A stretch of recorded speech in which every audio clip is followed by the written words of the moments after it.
Hello and welcome to the next learning nugget.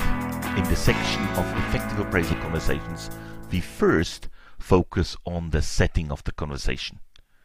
In this video, I cover considerations with regard to the setting in which an appraisal conversation is going to take place or should take place, from my perspective. Now, let me share first a few key principles for the considerations. First one is, you should create a relaxed atmosphere. No matter what on your agenda, what you want to share, what the feedback is like, start with a relaxed atmosphere. It makes it easier and it makes most likely more enjoyable.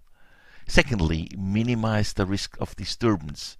So choose a place that's away from your area, that people are not looking for you and trying to find you whilst you're in the middle of an appraisal conversation. Thirdly, check that you are in a soundproof environment. That may sound strange, but in modern buildings, a lot of the time, the walls are okay, but the ceiling is not. The ceiling is not soundproof, and then people sitting next door, they may not hear what you're saying through the wall, but via the ceiling. It just goes up on the other side down. So just make sure that the people next door cannot hear what you are saying in a conversation or what the conversation is about. And the last principle is also stay away from the work environment of your direct report for several reasons. One is you just don't want colleagues to disturb you and your direct report whilst in a conversation.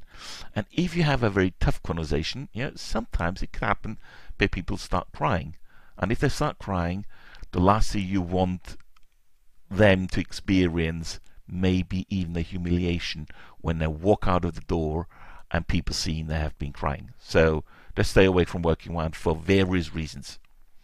Okay, now let's talk about how to arrange the seating. Why do I talk about the seating? The seating has an element or contribution in the way the atmosphere evolves. And I would say, and I've seen a number of times when people talk about how they do appraisal conversation, I'd say avoid creating a barrier between your direct report and yourself. So for example, never sit across a table that you have a massive barrier, or never hide, as some people say, never hide behind your desk. Okay, that's one of the real basic things. Maybe you consider it already, don't worry, so it's just for some people who thought it's for convenience easier to do it at the desk or just across the table. The other one is really, from my experience, when you look for the seating, go for a round table, and then you sit next to each other, facing each other, basically having just the table on the side rather than as a barrier or as a can. And sometimes you need to write things down, so you may want to have something you can lay your papers down or take notes, etc. So that's one element. And if you have just a normal table, no round table, you could either sit across the corner of the table or next to each other on one side of the table and still have the long table on the side.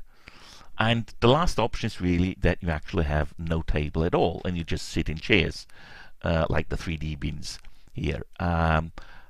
That is fine and easy if you don't want to take any notes, or you don't have, maybe you have even a small side table, but that's some areas or some aspects you should consider when you think about what room to choose and how to sit in this room.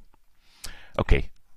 Other part is also, when you go into the conversation before, be prepared. Be prepared in a way that you have all your documentation with you when entering the room. It's a way of paying respect to the other person.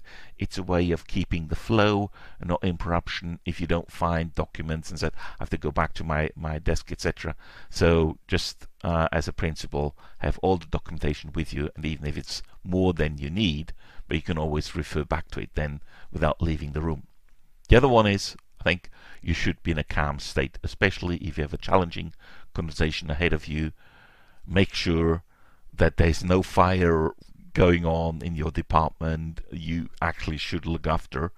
and that you are in a fresh, recovered state and not exhausted or stressed out. The other part is really that when you plan an hour or an hour and a half for a conversation, I recommend that you plan more time in your diary versus what you've agreed, simply then you're not under pressure if you come to the closing of the time or the end of the time, and it's much easier. You can stay relaxed, and it's easier to finish rather than you being under pressure and you need to finish the conversation. So, and now some specific recommendations or considerations for remote leaders. Now, first of all, consider which communication system will help you to reduce the physical distance. Okay, in any case, I would say ensure you have a video connection. Having a feedback conversation without a video connection, I think, can be done if it's an easy feedback conversation, but really you want to see the reactions, you want to see the mimic, what goes on in the other person, and at least see how they are engaged or not engaged in that. And there are different systems, one which good, one which bad video quality, etc. Or you may need to have a video conferencing system because the other systems are not good enough in either audio or video quality. And then if you actually go basically remote in an online meeting, I recommend you don't sit at your desk if you're in an open plant office. Nobody needs to listen to when you have an appraisal conversation. Some people think it's okay to do that. I think it's not okay, out of respect and keeping the confidentiality. And lastly, also ensure that your direct report is in a quiet and private environment. Now, for them, it's as important that they can speak openly, have an open discussion, show their reactions, and so you both on either side, wherever you are located, make sure that you are actually in a private and undisturbed environment when you have your video conference, your Skype call, or WebEx, whatever you use. Anyway, that's just for remote leaders. So that's about the setting of the conversation. I hope you enjoyed that and found it useful. And let's look forward to the next video. Until then, thank you.